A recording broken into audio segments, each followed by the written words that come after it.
Donc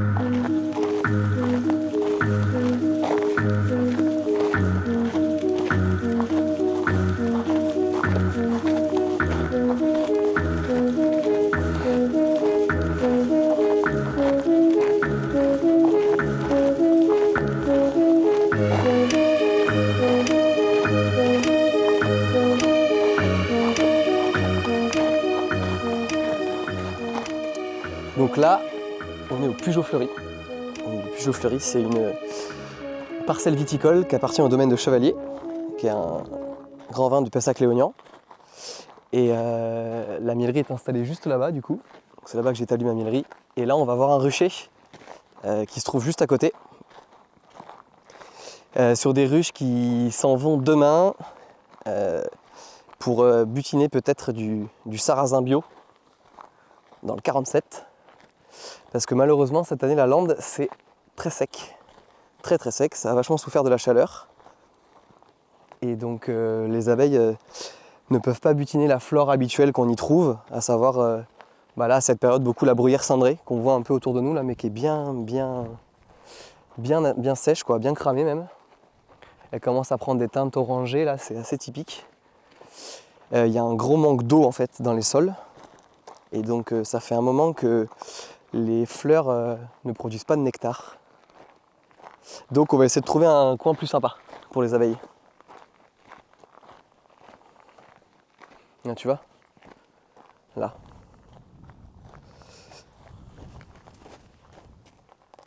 Là c'est bien marron. Et oui, donc je te l'ai pas dit, mais le Pugeot-Fleury c'est en Gironde. J'ai dit le Pessac-Léognan, mais le Pessac-Léognan c'est connu. C'est une grande région viticole de Gironde, de Bordeaux. Donc là en fait on est, en termes de localisation précisément, on est en fait sur la fin du vignoble, on est au sud du vignoble du Pessac-Léognan. Il n'y a plus de vignes en fait ici, et on est dans le début de la forêt. Donc le paysage dans lequel évoluent les ruches, c'est celui-là.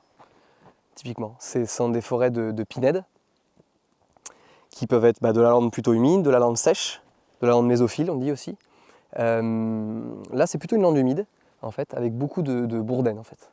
C'est le petit arbuste qu'on voit dépasser avec quelques feuilles qui sont déjà sénescentes là. Ce petit arbuste là, il fait une petite fleur toute petite qui est butinée par les abeilles, qui fait un très très bon miel, et ça fleurit jusqu'à 3 fois dans l'année. Cette année, la première fleur a bien donné, pas mal de miel, mais la deuxième fleur, on l'a à peine vue, elle a quasiment rien donné, du fait de la sécheresse encore une fois, et la troisième, on l'a même pas vue, elle n'a même pas fleuri une troisième fois. Ça a cruellement besoin d'eau en fait. Donc cet environnement-là, en fait, c'est un super environnement pour faire du miel. Les miels des Landes, en fait, c'est principalement la bourdaine, les deux bruyères, donc la bruyère cendrée, la bruyère calune. Et il y a des miels polyfloraux typiques des Landes, mélange de ces 3 fleurs un peu. Les abeilles y trouvent des sources de pollen et de nectar en abondance quand c'est les bonnes conditions, avec même l'ajonc, qui est un peu en fleur, d'ailleurs, ça commence à fleurir l'ajonc ici. Différentes petites fleurs comme les cystes. Et on a différents en fait, terroirs dans ces pinèdes-là. Des zones plus ou moins humides, des zones plus ou moins sèches. Et les mêmes espèces ne sont pas représentées de la même façon. Et donc c'est pour ça qu'on peut faire différents miels monofloraux qui sont très très bons, typiques de la région. Voilà, donc là c'est un rucher de production typique, 25 ruches. Voilà. Au milieu des fougères. Et donc c'est ce rucher-là qu'on va déplacer demain matin.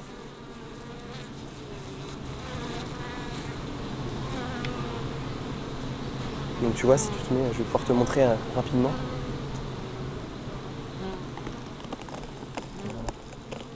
Ce petit monde qu'on va transporter demain.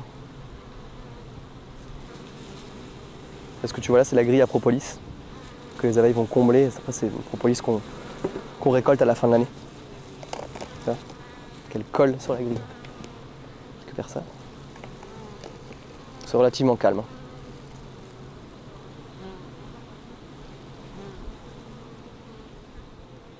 Voilà. Donc là, on va se transporter tout ça, sauf peut-être celle-là qu'on va laisser là.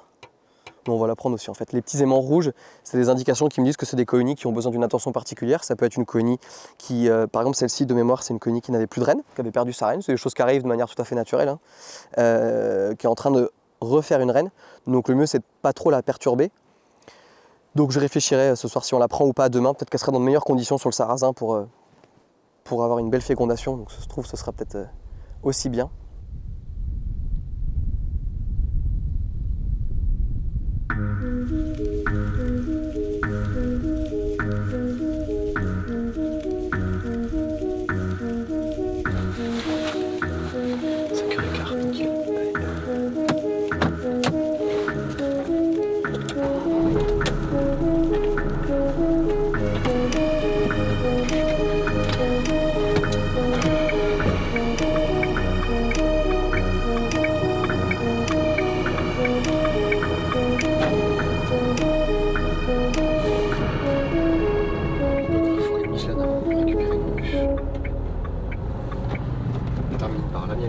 Charge, on passe devant le bâtiment, on sort le tube d'arrosage, je les arrose un petit peu pour qu'elles évaporent l'eau, en fait ça va les rafraîchir pendant tout le trajet. On fera peut-être une pause à mi-chemin sur une aire pour juste voir si c'est calme ou pas. Si jamais ça commence à s'énerver, j'ai un seau d'eau que je viderai en plus sur le plancher en fait. C'est qu'elles évaporent tout ça. Logiquement tu verras quand on arrive tout est sec. C'est assez rigolo de voir ça, elles ont évaporé toute l'eau en 1 heure.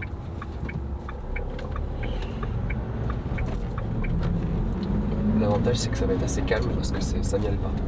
Là où ça peut être très agacé dans le trajet, c'est si ça a rentré beaucoup de nectar dans la journée. Là c'est un peu plus énervé. Là, normalement ça devrait être assez calme.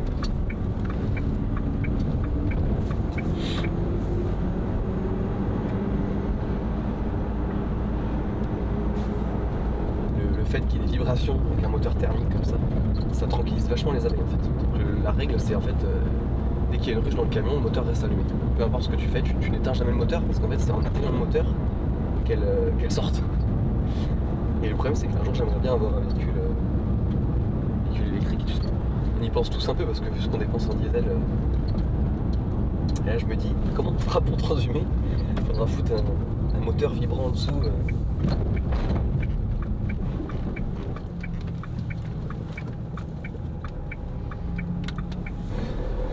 Arrivé. Donc là par contre je vais allumer un enfumoir, j'ai pas le choix, faire très attention évidemment. Seau d'eau, etc. Donc la règle c'est que tu dois jamais toucher le sol. Parce que là c'est trop sec. Je vais mettre bien la porte collée là. Là, c'est partout, tu vois.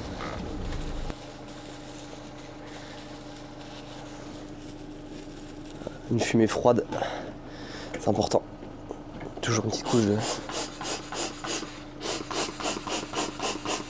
Parfaite, allez c'est parti.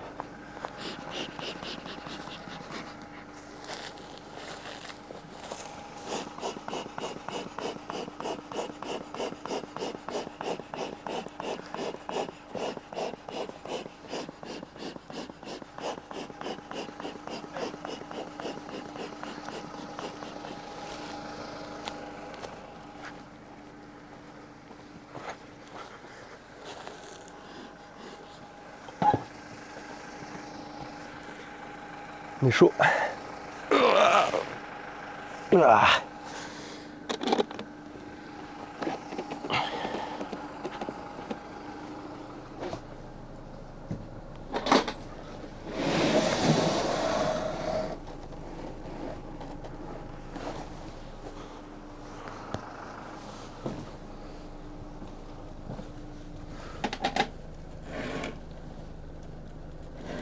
pense qu'il faut que je me cale.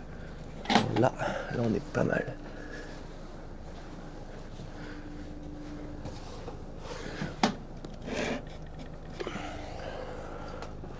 On va être bien. Allez, c'est parti.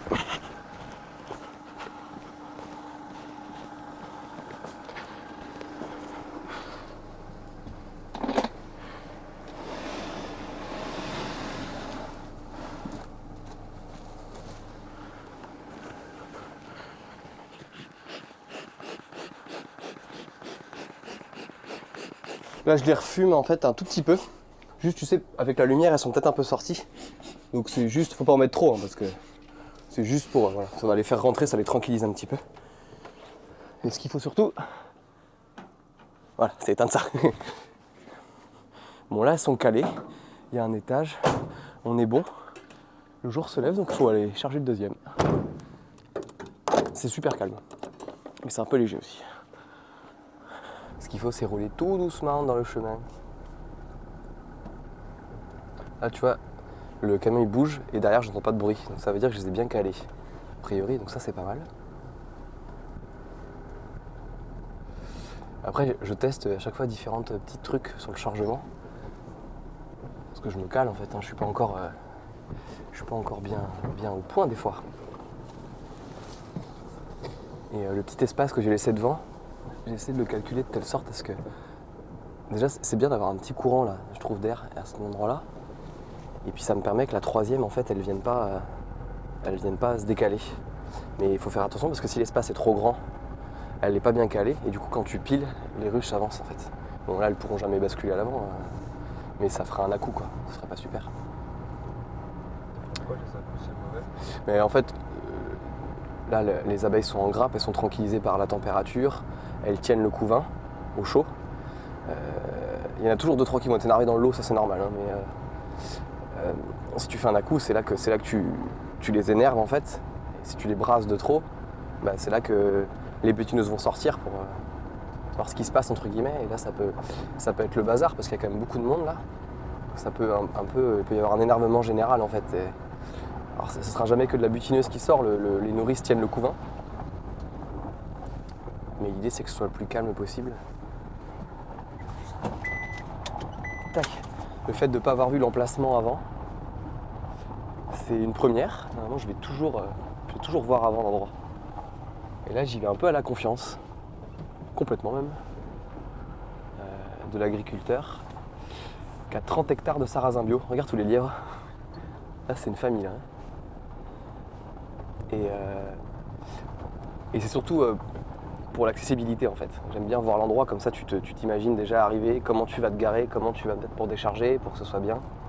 Et là on n'a pas ça, donc c'est un petit peu... Hop là. C'est un petit peu stressant. Mais bon, c'est l'aventure quoi.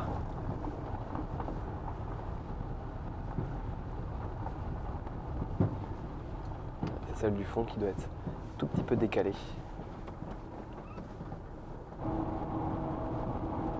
Quand c'est comme ça que je charge, je pense toujours à ce petit moment. Je sais qu'après la récompense, quand un chargement, un transhumance s'est bien passé, c'est le café croissant après. Dans le premier troquet du coin que tu croises, café croissant, là c'est super agréable. Alors que quand tu le fais de nuit, le soir, bah, t'attends qu'une chose, c'est de rejoindre ton lit, t'es un peu déphasé.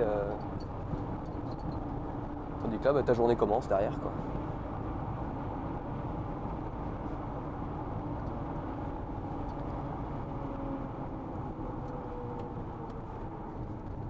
Je vais bien charger le matin.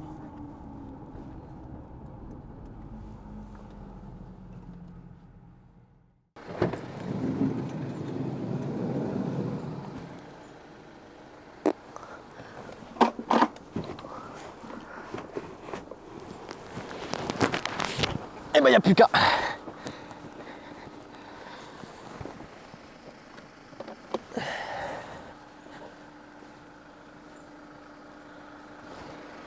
Elles vont être bien.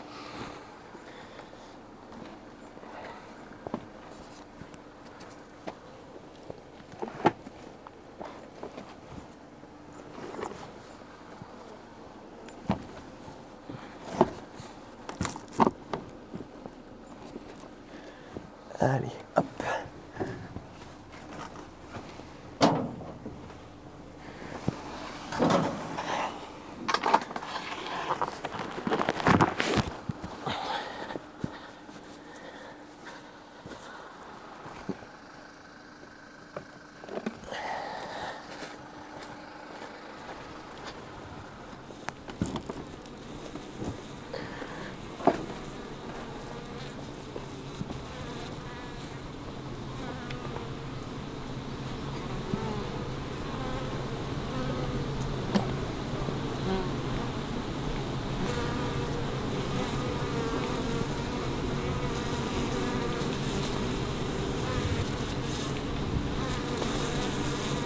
Allez, au boulot, hein.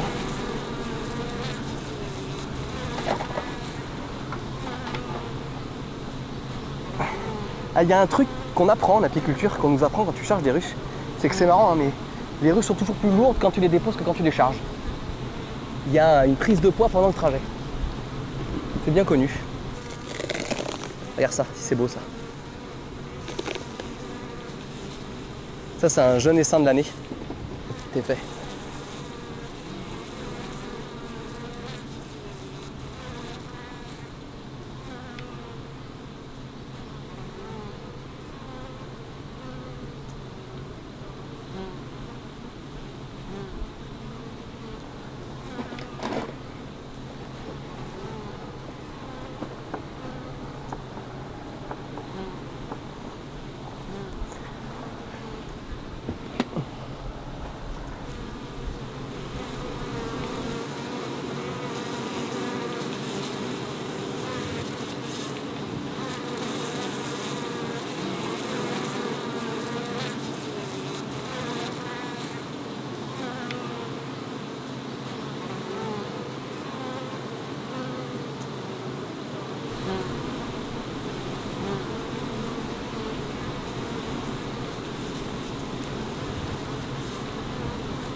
Je suis content parce que j'aurais rien à regretter. Au moins j'aurais tenté de les amener. On a fait un peu de route, mais sur un joli champ de sarrasin bio comme ça que je trouve super beau. On est venu à la confiance, on n'a même pas vu l'endroit avant.